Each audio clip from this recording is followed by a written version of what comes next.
السلام عليكم ورحمه الله وبركاته. كي دايرين بخير؟ تنتمنى هذا الفيديو يلقاكم باحسن الاحوال وعلى الف خير. اليوم غنجيب لكم وصفه جديده، ماشي جديده، كاينه متداوله، مخيمرات غنديرهم بواحد شحال من شكل. غنشكلهم مخيمرات اللي نعمرهم ان شاء الله رمضان. غنوجدهم دا واحد الطلبيه عندي، غنوجدهم بكميه كبيره وكثيره. بسم الله على بركه الله. نبدا معكم المقادير. اول حاجه غنقدم معكم الطحين. عندي هنا واحد الزلافه ديال الفينو، وعندي هنا واحد 4 زلافات ديال الفورس رطب ممتاز.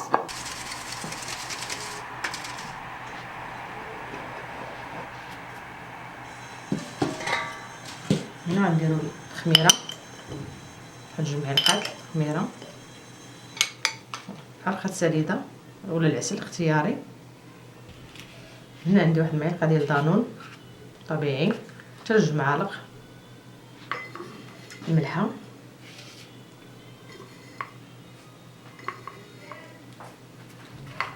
معلقه الزيت، حتى 2 معالق. نتزقوا هاد الخميره،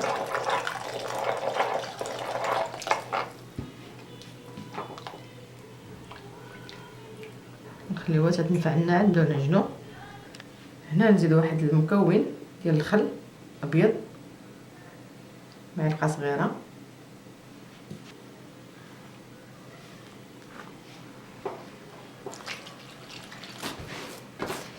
العجينه ديالنا بعد ما جمعتها دابا ندلكها واحد 10 دقائق حتى تطرخ معنا، وندلكوها مزيان. عاد نديرها في الكوكوط ونخليها تخمر، وندوز باش نفرقها معاكم ونوريكم الاشكال اللي غندير في المخيمرات. تنسد عليها. ها العجينه ديالنا بعد ما اختمرات، دابا نفرقوها باش نشكل معاكم.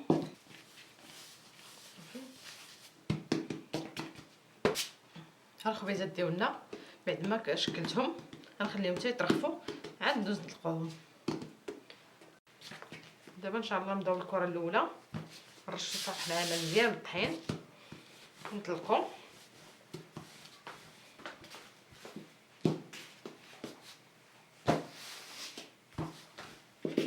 دابا ندوزو نشكلو بهذا ولا بهذا اللي بغيتو، فوالا على حساب الحجم اللي بغيتو.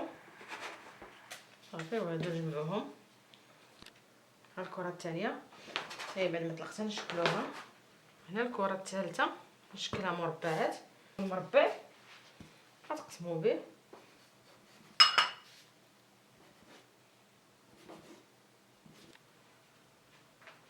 هنايا الشكيلات اللي قرصت معكم. درت هنا مدورين، درت هنا مربعين، وهنا مثلثين، ومازال غندير معكم هاد الكميرات صغار. دابا هما اختمروا لي هاد الخبزات الاولين اللي قرصت. دابا غندوز للطياب ان شاء الله حيت خمروا. هنايا غنرميو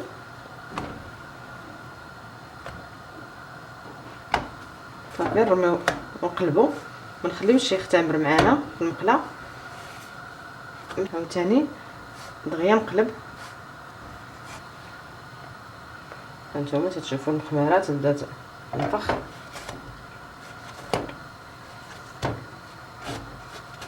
ضروري من هاد العمليه تستمروا في التقلاب.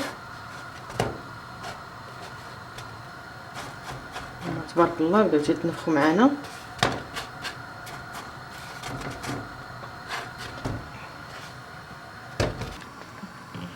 هانتوما الحجم الثاني المثلث تبارك الله كيجيو منفوخين. هانتوما ها المخيمرات ديالنا بعد ما طيبتهم ها هما جاو مفروقين محلولين.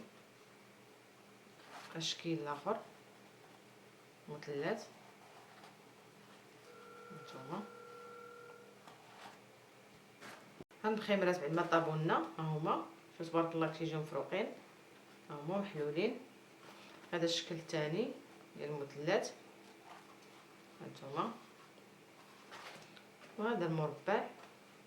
المهم باش نزوقوا المائده ديالنا وتيجيونا شكيلات مختلفين. ها هما تبارك الله العجينه مدلوكه ومفروقين، جاو مفروقين. ما تنساوش تدعموني باللايك ديالكم، تشتركوا في القناه باش توصلكم الجديد، تكتبوا لي التعاليق ديالكم الزوينه اللي تحفزني نزيد لقدام باش نزيد معكم وصفات اخرين، وبالصحه والراحه.